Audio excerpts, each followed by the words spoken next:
Sorry. So for those who have started, if this is your first session, Women Who Code is a very diverse platform. So our mission is to empower diverse women to excel in technology careers. Our vision, a tech industry where diverse women and historically excluded people thrive at every level. When we say thrive at every level, we're looking at, people who are still contemplating to actually start a career in tech, or who are actually board members as well, or in executive positions. So there's something for everyone who wants to contribute or learn. Women Who Code is the platform for you. Code of conduct. Women Who Code takes our code of conduct very seriously. It's an inclusive community dedicated to providing an empowering experience. So we expect whoever is participating in this event will adhere to that code of conduct. All events are intended to inspire women to excel in technology careers, and if you're here, it's there for this purpose is welcome. So we do not tolerate any harassment. Please be mindful when you're communicating anything in the chat window. Please be mindful of the code of conduct. If you're interested to read the full version, you can access it from the website link I shared on this deck here, womenwhocode.com/code of conduct. If you're looking for more amazing events like these, our upcoming events are listed in this slide. But if you want a full list, plan for the next foreseeable future, and register for the event, you can always do that by going into the Women Who Code/cloud and click on the events tab. You'll see all the upcoming events. For those who are interested in today's event, there's a follow-up session on 28th April, getting started with cloud, how to build a proof of concept on Amazon Connect. So it's like a follow-up session to today's session by Nausheen again. So please be, if you're interested in today's session, you can always register for the next one as well. It will be a connectivity one. If you want to connect with like-minded people who are attending this session, these are our social media handlers. We are on Slack, Instagram, LinkedIn, Twitter, and Facebook. So you can reach out to us there. Now, I won't, delay it more. Today's session, as I said, is how to get started in the cloud space. Nausheen Javed is a cloud architect with 6 years of experience. She has been across various domains, airline, health sector. So she has that broad experience with hands-on experience, mainly because she actually started her career as a DevOps engineer. So she brings up that hands-on experience with her. Nausheen, to you. Awesome. Thank you, Narmada. I don't know what's the procedure for questions. Are we open to taking questions as we go? Yep. So awesome. The questions will be popped up on the chat window. So if there's anything pressing, I'll stop the I'll give you a bit of a heads up. There's a question in here. Otherwise, we can take all of them at the end. Okay, sounds good. Yeah, let me know. I'll stop sharing and you can take over. Awesome. Thank you, Narmada. Give me a second and I'll bring up my window and then we can get started.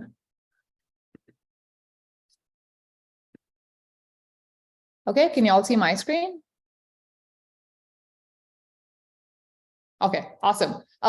Before we get started, I do want to give like a sneak peek into what we're going to cover. Like Narmada said, my name's Nausheen. I am a cloud architect.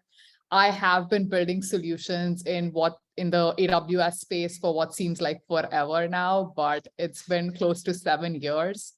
I'll talk a little bit about how I got started. I want to make this very personal to my journey because a lot of content that when I started, I read out there was very generic. But for me, it took working with a mentor and really looking at her personal journey to figure out what I wanted to do. So I hope through making this personal through my journey, I'm able to get a message out there to all of you who've joined today, and you're able to kind of see like a more day-to-day picture of what a cloud architect does and how you can get started in this space. So I'll talk a little bit about my journey in the cloud space. I'll talk about a few cloud roles. And again, I don't want to do this in a generic way. I want to tie it to like a real solution that I've built. So it kind of gives you a sneak peek of if you choose this as a career option, what would you be required to do day to day? I've kind of taken my journey and sort of put it into a framework. I wouldn't be a consultant if I didn't make a framework out of everything. I might have missed that in my introduction, but today I'm a cloud consultant at PwC as well. One advice that I'd like to leave everyone with, and we'll cover that in section 4. And then I'm going to also introduce my next session, which I talk about cloud contact center as a service, which has kind of been my passion project for the last few years. I think it's an amazing space to play in. It's up and coming, it's cutting edge. So I want to introduce that space to everyone else and somebody who might be interested in taking that up as a career option. So with all that, right, I started my journey by giving a AWS Solutions Architect certificate, I think back in 2016. I had time, cloud was all over the place back in 2016 and 2017. And I'm like, okay, let me see what all this fuss is about and try to learn more about the lingo of the cloud space so I can get started. I went ahead, I gave my Cloud Solutions Architect certificate. But after I gave that certificate, I was kind of overwhelmed because I feel like there was so much you could do. They throw all this information at you and I'm like, okay, this is a lot. But for me, even when I was overwhelmed, there's one thing I always knew. Like I always knew that I wanted to be in the technology space, but I also knew that I didn't want to be someone who's like completely tied up with programming or coding 10 hours a day, right? I was very passionate about management. I was very passionate about leading teams. So for me, I wanted to find that sweet spot about how can I still be involved in the tech space? How can I be a nerd and an engineer, but how can I also not lose my love for business in the whole process?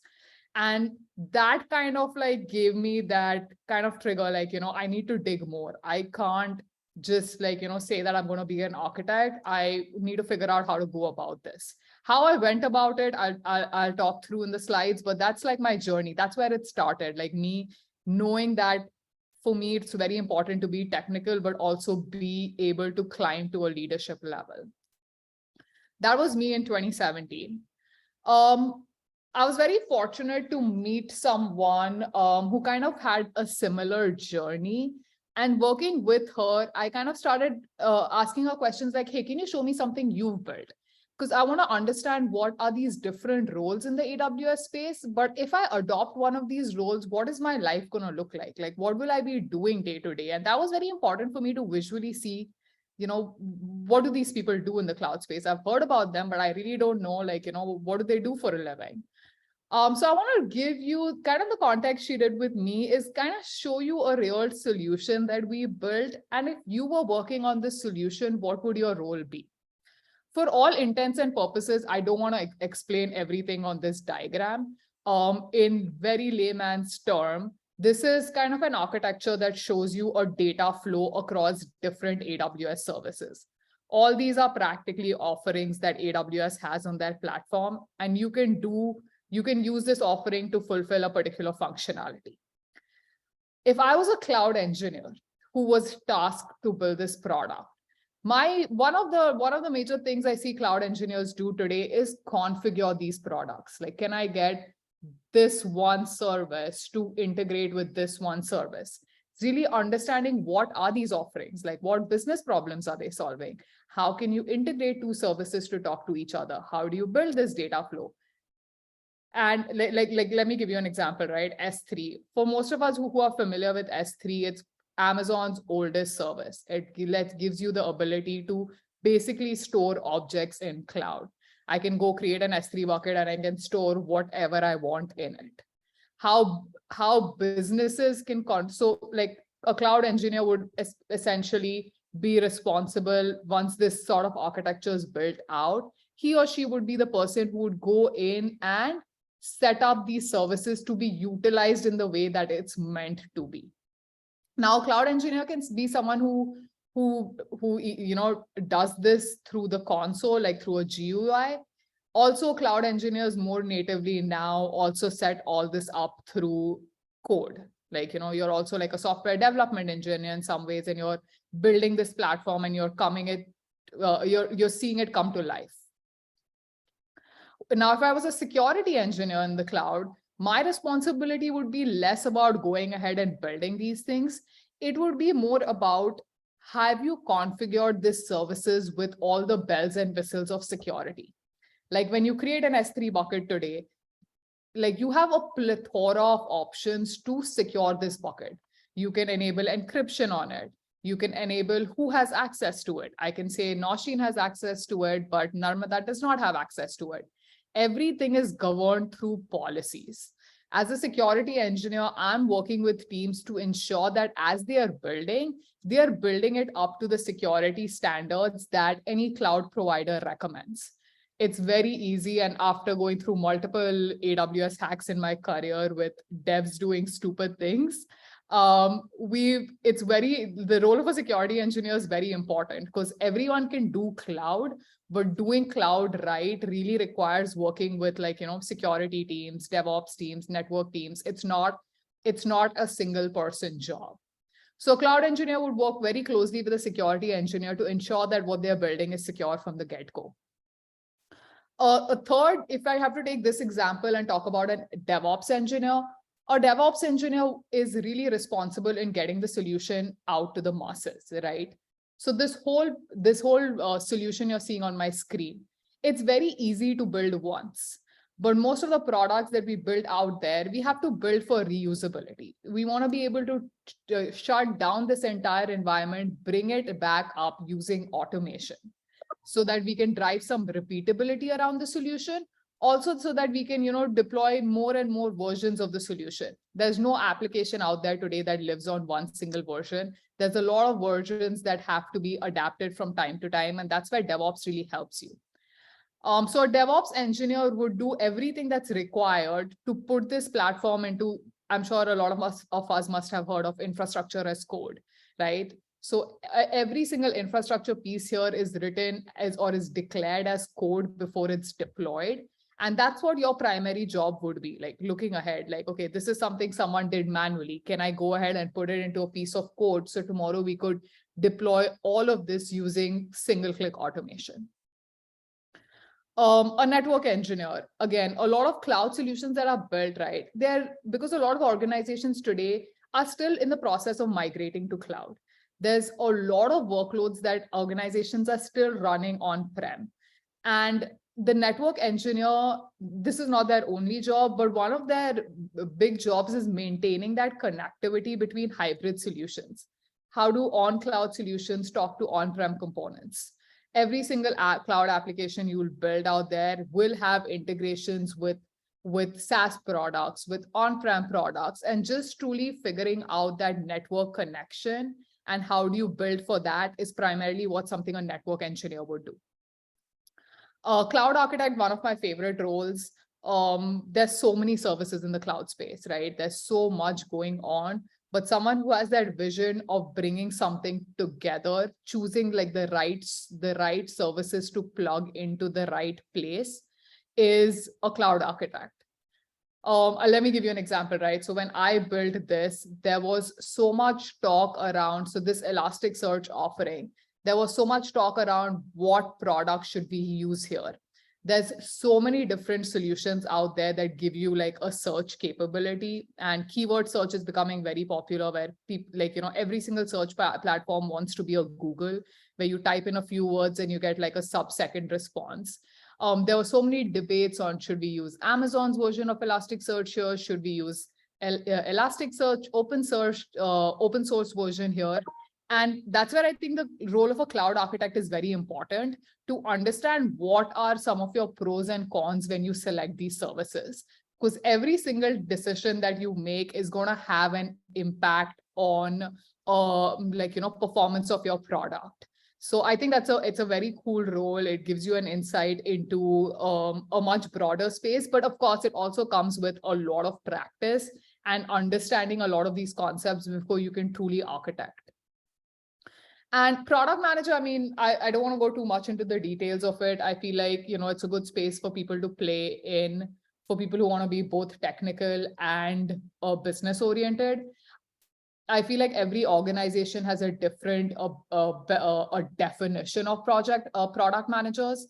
At PwC, we really see product managers as someone who's able to understand tech, but also able to understand like, hey, what is the roadmap of this product? How can I use technology to expedite my roadmap? But I'm sure something as a product manager, the team is pretty familiar with, so I'm not going to go into the details of that. But I wanted to showcase how do all these roles come together to truly build a solution that I have on my screen here. I'm going to take a pause there, Narmada. Are there any questions we'd like to cover? None so far, Nausheen. I think we're good to move. Okay, sounds good. So moving on, right? So I started getting a lot of this information. I was talking to people like, hey, can you give me a day in the life of one of these engineers? And, I really wanted to vet my options before I get started. And if I look at a framework to get started, right, that is where I was doing a lot of strategy and vision. I was talking to people. Back then I was still in grad school. So I was trying to, find seniors who are working day jobs and asking them, okay, hey, what do you do as a cloud engineer, or what do you do as a DevOps engineer? And what I realized very quickly is, right, I'm going to get overwhelmed unless I stop and I try to figure out one space that I want to get started in. There are so many different spaces, and I personally don't think there is a wrong space to get started in. And I'll tell you why, because I think it all comes down and converges in a lot of different ways. So back then I decided to start as a DevOps engineer. And there was a core reason why I decided to start as a DevOps engineer, because it still gives you enough, enough understanding into what a solution looks like, right? Because as a DevOps engineer, I still needed to understand all these different components that need to come together in order to call something a solution. But I didn't have to be someone like an architect and make core decisions. Someone was giving me a solution. I had to do is figure out how to automate this. That was one of the reasons I chose to be a DevOps engineer. But the other reasons I felt was, for me, when I was looking at programming languages, I felt like the way cloud is doing DevOps engineering was much, much simpler. Like you could use technologies like JSON and YAML, which are super easy to declare. And I wouldn't have to spend time upskilling and ramping up on a programming language that maybe in the future, if I'm on a project that does not use Java, or if I'm on a project that does not use Python, if I don't use something, I'm going to forget about it. So my strategy was start with something that's easy to pick up. And if I enjoy it, it's great. And I can open myself up to other technologies. So I started as a DevOps engineer. I started using JSON, YAML. For people who are more familiar, there's a service in AWS called CloudFormation. And I'll show you actually an example of how I got started. It was 4 lines of code that I always say 4 lines of code changed my career, because I truly think the JSON and YAML space is so easy to get started. And when you get started with something small, you can very easily learn the technical components, from scratch. So once I was able to successfully spend a few years as a DevOps engineer, I started building a lot of passion projects, right? I had a lot of questions like, hey, how can I build this? Can I deploy more complex solutions? So even outside of being at projects at PwC, I started building a lot of solutions in my own AWS sandbox to kind of really, dive into the details of like, how do we get this product out to someone? Once I was able to understand like the details, right? Because I feel like once you touch code and you understand how a product is built, you're able to take a step back, and now you can answer questions like, how does the world benefit from DevOps? So I started like architecting solutions, not only in the AWS space, I could go much broader. Because now I started so narrow. I understood how DevOps works in the AWS space. And now all I had to do is take a step back and apply it on a broader basis. Like it works in any other product, it's going to work in the same way that it worked in the small product that I built. I just had to, elevate it to one level higher. And that's when I started being a DevOps architect. I'm like, okay, hey, if you want to get this solution out in the world, these are the 5 steps you need to do. You need to write your scripts as infrastructure as code. You need to plug it into a pipeline that helps you deploy it. You need to kick off the pipeline. You need to ensure you test the pipeline.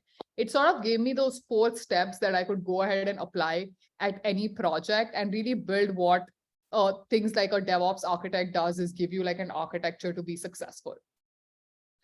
Once I kind of like went through the DevOps architect stage, I slowly started moving out of DevOps. I felt like I had exhausted my options. I kind of understood what it does. I found an architecture that was working for most clients, most projects. And then I'm like, okay, I feel like I'm exhausting my career graph here. So let me branch out. And that's when now I'm more in the more upskilling and learning about serverless computing. I think cloud has made it super easy for us to build solutions. Every single product that these cloud vendors put out there are serverless. There's 0 servers that you have to manage compared to like 2010. That's a game changer. So now I've slowly started moving into understanding more about serverless offerings and how to bring that to life with clients. But I think having a strong hold in DevOps and understanding that has helped me now pick up new areas and sort of go through this path again. Any questions, Narmada, that I can help answer? Yep, Nausheen, we have a couple of questions. Do you work remotely as a cloud architect? Do most work remotely? That's actually a great question. So I traveled for 5 years straight, but I think that's also a culture in consulting because we are working very closely with clients. Clients want to meet you physically. They want you to be in their spaces and work together. But having said that, post-COVID, I've been completely remote for 3 years. And if the question is more leaning towards, can you do this role remotely? Yes, there's a lot of cloud architects that do it remotely. All like my AWS and Microsoft counterparts that I work with, 90% of those roles are remote. Nice. There's one more follow-up question. Could you talk about how working for PwC may be different from working as a cloud architect in other places? That's actually a great question. So I've been at PwC for 7 years now, and I think it's a testament to how much I enjoy consulting. The big differentiator for me working at a place like PwC is it changes a lot. Your clients keep changing. So today I'm working on a client in the insurance sector. I wrap it up. I put let's build an architecture for them based on what product they're trying to build. I get a team of developers. I onboard them, provide them with like, hey, the architecture vision. And then I move on and then I do the same thing at like maybe a healthcare client or an airline client. So it gives me that ability to switch projects and it keeps things interesting. So I'm not working for one team. I'm not defined to one single product. I can pick a product based on what client has a need. If my role still involves me in working with my dev teams to ensuring that the architecture I've built, they're still implementing to that vision. So I do a lot of context switching. Like I'm architecting one product while I'm still wrapping up the build of like a previous product. I've not worked in core industries where there is cloud architects that are tagged to a product. But having worked with some counterparts, what I do understand is there are cloud architects assigned to every single product. So that, if it's like a real-time streaming analytics product, those product builds sometimes go on for 2 or 3 years, right? So what the cloud architects are doing is they're architecting smaller features versus like a broader product itself.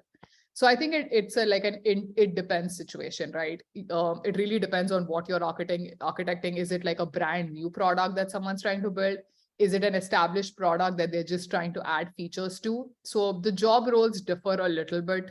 In consulting, it's very client driven. So you're almost always working with a client and designing for them, which is why there's an ability to like switch clients and then, keep trying out new things. I hope that helps answer it. I'll see if they have any follow-up questions, but there are 2 more questions for you. What is the average salary range for a cloud architect? I think that's a Glassdoor question. That's actually a tough question. I think maybe we take that offline. I don't know, Narmada. Sure, definitely. I think that's something we can look up as well. But I think it depends. Yep. So how would you say being a cloud architect is different from being a cloud security architect? So a cloud architect, right? They have to look at a product from multiple angles. You have to look at it from a scalability perspective. You got to look at it from a high availability perspective, a performance perspective, a resilience perspective. So there's a lot of cross-functional parameters. Like if I see this architecture, right? As a cloud architect, and I went through a real life example of this recently. AWS had an outage.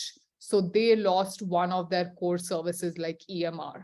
So if this particular data flow or this particular component in my product goes down, is my application resilient enough to recover from it? Can I flip this arrow to go somewhere else in order to continue my data flow? Those are the core decisions that a cloud architect has to make. They really have to look at performance. If this is something here, if my architecture has to, if my users try to search something and if I have to give a sub-second performance, I need to ensure that this component here is scaling to demand. I need to ensure resiliency. If this service goes down, is my application still going to be up and running? So I think they make a lot of broader decisions that truly, makes a product come to life. The security team is they don't have the onus of ensuring that your product is resilient, right? If an entire AWS region goes down tomorrow, that's not a security problem.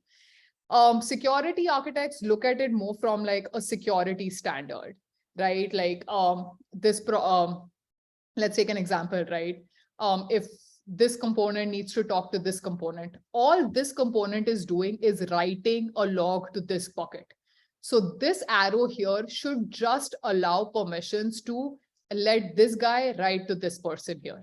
If I'm allowing this guy to read and write, then that's not least privilege access.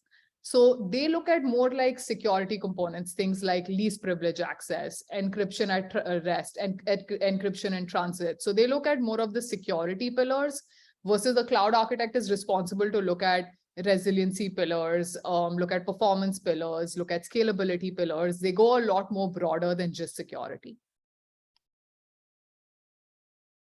Thanks, Nausheen. There's one more question, but conscious of time, I'll let you continue and then we can take them at the end. No worries, Amrita. I think we can take it. I think we're doing pretty good on content. All right. Can you please give examples of passion projects that will help build skills in this space?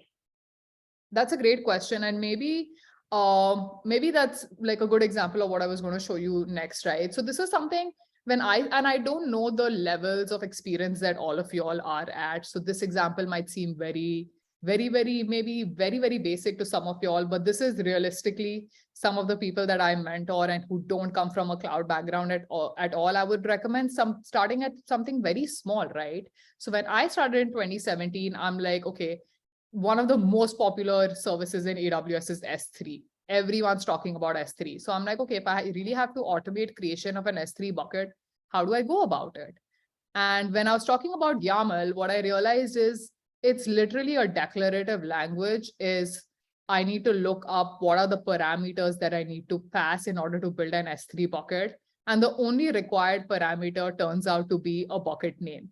Because S3 buckets, fun fact, are global. They have to be unique because they are global names. So I'm like, okay, all I did was, started with this core piece of code and figured out how to create an S3 bucket.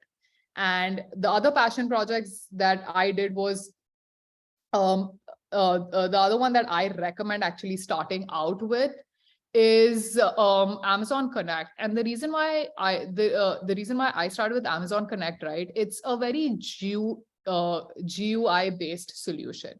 You don't need to have any coding skills. You don't need to have any programming skills. It's a product that's built with a pretty front end. So those are the other kind of passion projects I started with. I started looking up at like, okay, what are like the up and coming industries and is there any easy tools that I can pick up? Turns out Amazon Connect is a big one that, everyone in the market was looking for a skill set. And I'm like, hey, this is pretty easy to build and maybe this is something good to get started with. But yeah, I think in terms of passion projects, there's so many out there. Like even if you just do a quick Google search, there is so many different solutions that you can build, but I'm happy to help guide offline as well on how to pick like a right one. But anything that helps you sign up for a cloud account and get your hands dirty, even if it's writing this 4-piece line of code and going ahead and deploying it and see what it does, is a good passion project to get started with. So, and I kind of wanted to showcase how easy it is, because sometimes people are so afraid to get started. And I was one of those people in 2017. I'm like, oh my God, I'm going to mess something up. So I write this piece of code.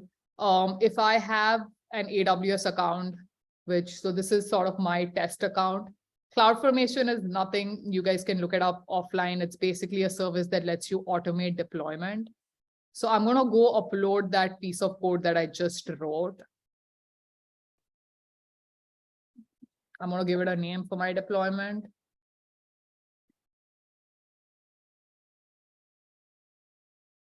You're going to see within seconds, it's going to create this bucket for me. Okay, so it failed because I had already tested out the script. So it says Nausheen test bucket already exists. So if I go to this Amazon service called S3, I don't know how to move this panel. Gotta learn how to use Zoom first.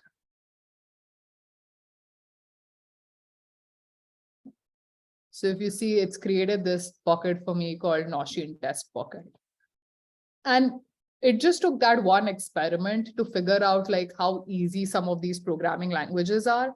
And now that I've written this code for an S3 bucket, all I need to do is like, if I want to create another S3 bucket, I can go ahead and, just copy the same thing, but name it something else. And that's how when I started, so I start, where's my screen? So with this product, I'm like, okay, now I know how to create an S3 bucket. Now let me go figure out how to create a Lambda function. And this is not something I figured out myself, guys. There's a lot of documentation around it. I went to the AWS website for Lambda and I'm like, okay, these are the 5 pieces of code that I need to write to create a Lambda function. So then now I have Lambda and S3. Now I'm like, okay, I need to add 10 more Lambda functions. How do I go about it? It's very easy once you start looking at documentation and once you get started, but the messaging here really is, it's like 4 pieces of code can really, get you a career if you're willing to just spin up a sandbox and get started with something. Do we have any other questions, Ramrita?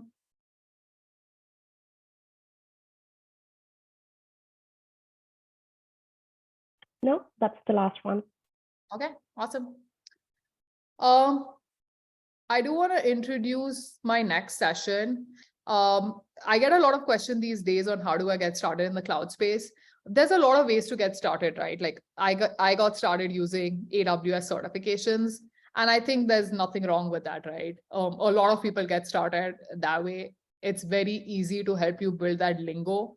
If you build that lingo, it puts you 10 steps further in front of everybody else who's trying to get a job in the cloud space, right? Because now you're able to actually have a conversation about some of these services.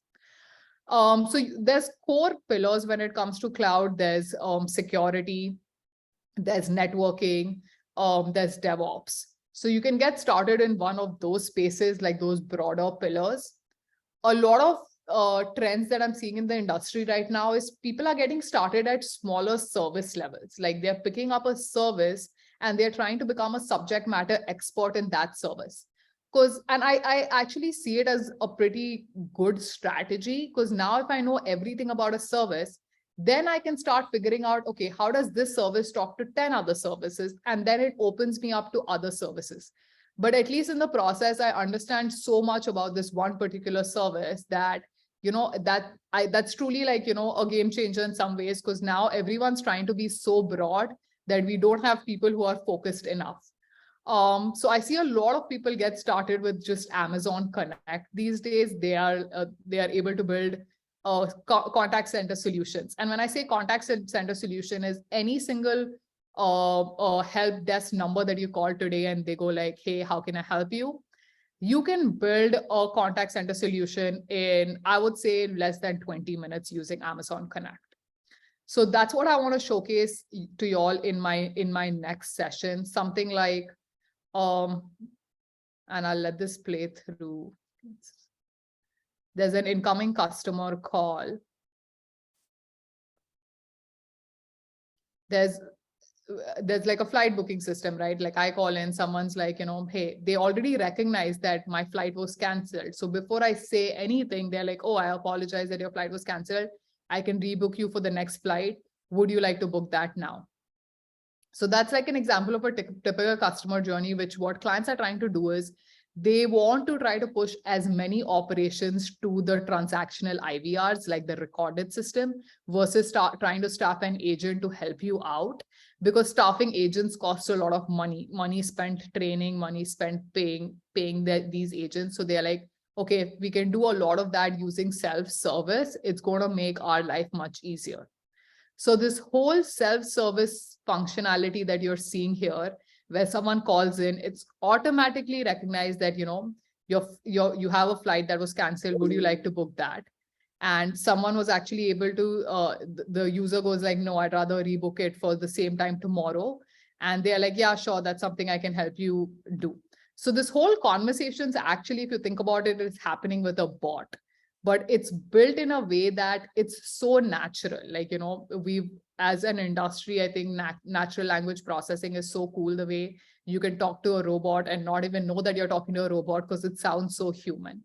So this entire flow that you're seeing on my screen can be built in a service like Amazon Connect in less than 20 minutes if you really understand what you're trying to build for.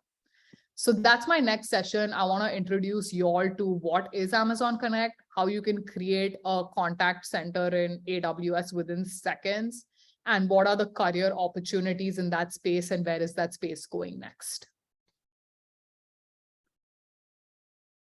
And with that, I think that's all the content I had for today, Narmada, and I think we're coming close up on time. So maybe we can pause for any other questions. Thanks, Nausheen.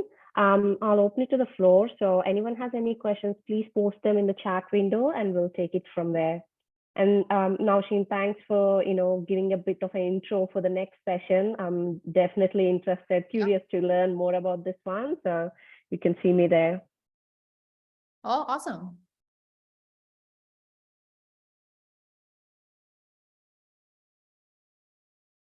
Next time, Narmada, you might have to teach me how to use Zoom because I'm doing a pretty bad job at it.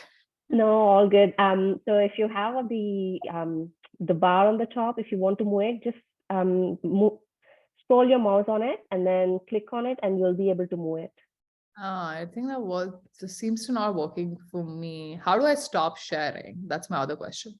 On the top, you'll see a red stop share button on the top. Okay. So you need to I feel like it's not showing me all those options at the top, but okay, I'll try to figure it out for next time. Yep. All good. All right, we have another question here. How future-proof do you think the role of cloud architect? Oh my God, I can't even get started on that. I mean, I think it is the role, right? People talk about all the organizations have already moved to the cloud.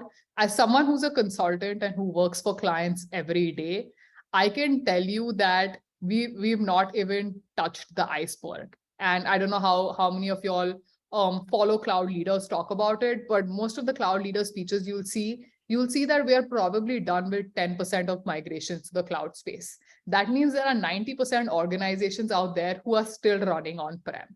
And it kind of gives you perspective into how much cloud spend has increased, but that's increased with still so many people operating in data centers, right?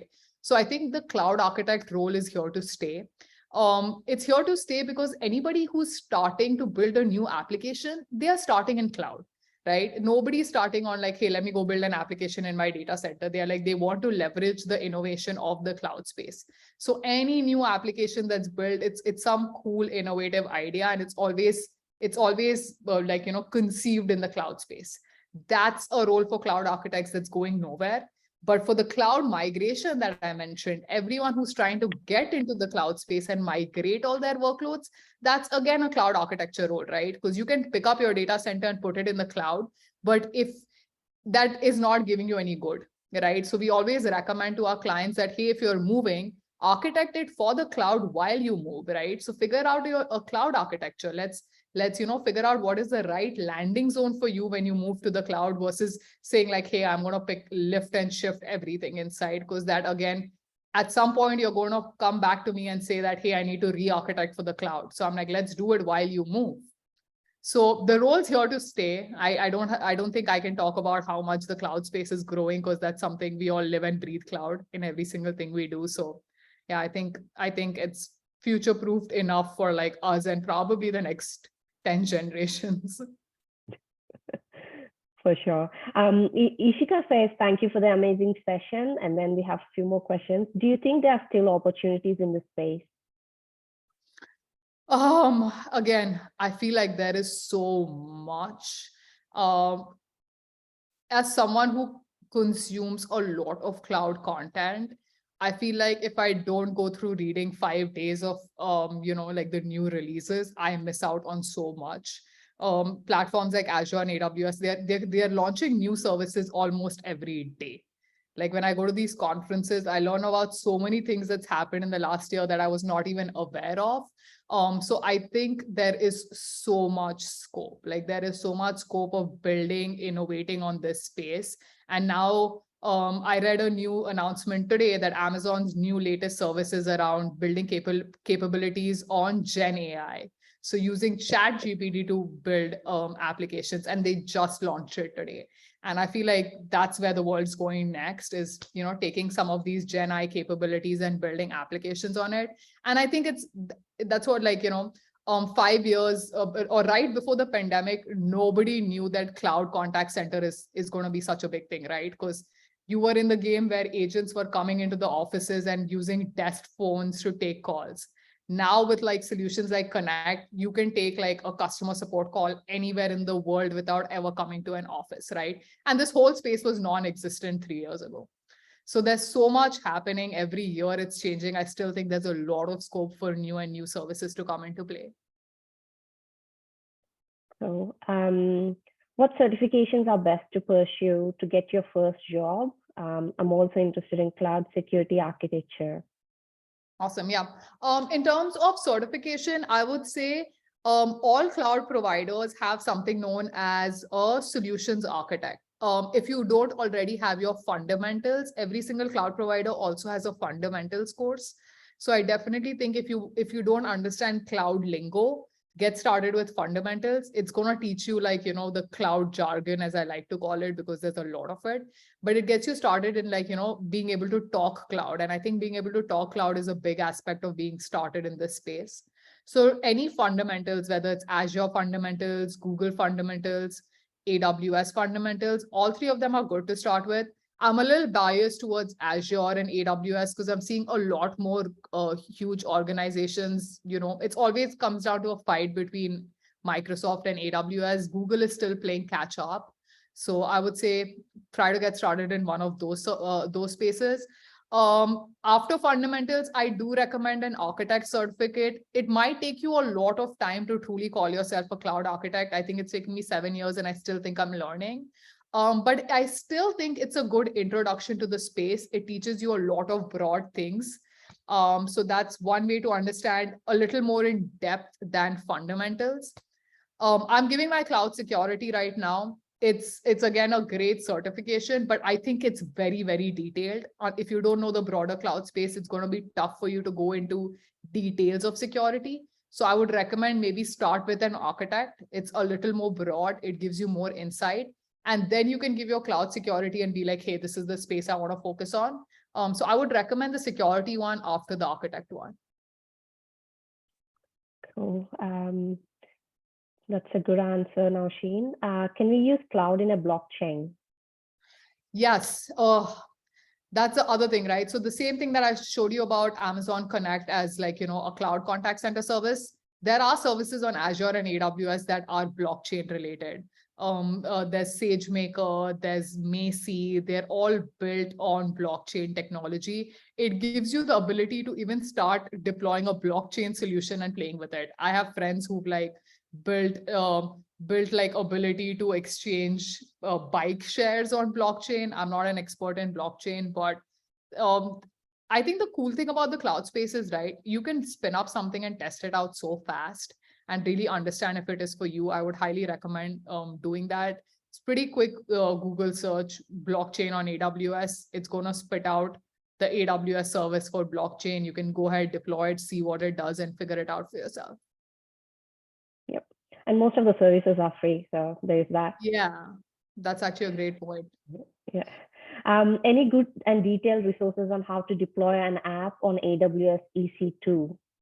Yeah, there's so many on AWS out there, but I can send it out. I mean, I would say the easiest one would be literally Google that, how to deploy an app on EC2, right? The first thing is going to be, of course, it's going to teach you how to create an EC2 instance. But I think there's something new that AWS has launched. It's called a workshop studio. And I've been using a lot of workshop studios. It kind of gives you how to build an end-to-end solution, and it breaks it down into steps. So look at how to deploy an app on EC2 Workshop Studio, or look at Skills Builder. Skills Builder is another one. If you sign up and have an account, they'll give you a ton of ways to build these applications, and they spell out every single step. So it's almost like a guide that you have to follow. But I recommend Workshop Studio a lot.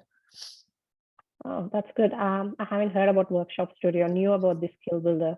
Thanks. Yeah, it's relatively new. They've started putting a lot of content on it now. Oh, cool. Do you think it would be helpful to go to any cloud architecture conferences to get a job or network? And if so, which ones are best? That's also a good question. I personally think it really depends on who's hiring. But I've gone to Grace Hopper, the Women in Tech conference in the past. There's a lot of recruiting that happens at Grace Hopper. I know a lot of different consulting firms definitely target Grace Hopper for women in tech talent. But also any of these, so these big conferences, personally, I think they are very expensive for what they offer. But there's something known as summits. So summits in most cities are free. So if you go to like an AWS summit in like some of these big cities, you don't have to pay anything to go there, and you still get to interact with the product teams. All big companies have a presence at these summits. So I think if you want to maybe start trying out some of the free summits that are happening in all these cities and build your network there, that's probably a better start. Because some of these conferences, personally, for someone who's an introvert, they are so big that it gets tough. Like, at the end of 4 days, I feel like I've spoken to 10 people only and not gotten my money's worth. So I would recommend maybe start small, check out some of the free events. The summits are always free. See how it works out for you before you go to a larger conference like Grace Hopper or reInvent, which are much bigger. The next one is, if you want to get started in the cloud space via certifications, would you recommend AWS, Azure, or Google Cloud? I personally would recommend AWS or Azure, only because I'm seeing much higher use cases for them in the market right now. Google, like I said, there are clients adopting it, but I feel like there's less job options there. So if you're looking to translate to a fruitful opportunity, I would recommend AWS or Azure. Do cloud architects help provide cloud native solutions? Yes. 100%, right? I mean, it also, of course, depends on the suit. So if I'm working with a client, if suppose like they're trying to build a big data solution, they have some existing big data licenses for some other tool that they bought. So, right, so they don't want to waste all this money that they've spent on these licenses. So they want to utilize it in some way, right? There's other clients I go to, they're like, okay, I'm not tied by anything. I want to start greenfield build in AWS. Let's do cloud native. So your recommendations and your architecture is really going to depend on who you're building it for, right? You got to do the right thing for your client. If they are tied up by licenses, you got to use it and so that they get their money's worth. But yeah, cloud native, I also recommend fully managed.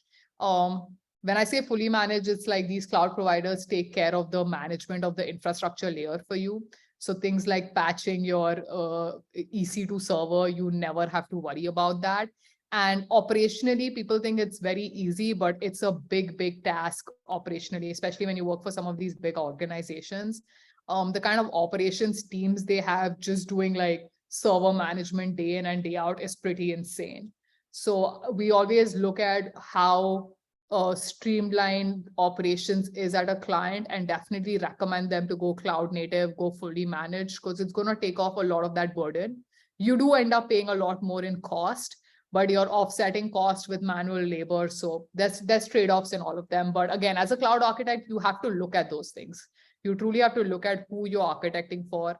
What is their 5-year cloud plan? What is their 10-year cloud plan when you make those decisions? Cool. That wraps up all the, oh, okay, there's one more, sorry. Is there any difference in the roles of solution architect and cloud architect? I would say they're very similar, right? I think people say solutions architect also more because you own a solution. That solution could go integrate with 10 other services that are not on cloud. It could go integrate with third-party solutions, right? Like that's not directly managed by you. So you're mostly architecting for like, a solution as a whole. Cloud architect, like the architecture that I showed you all, it's typically like, it started in cloud. It's always going to be native to AWS. But I think that the roles are very, very similar. If you're a cloud architect, you can very easily play the role of a solutions architect. You're already there. Cool. Any last questions before we wrap this up?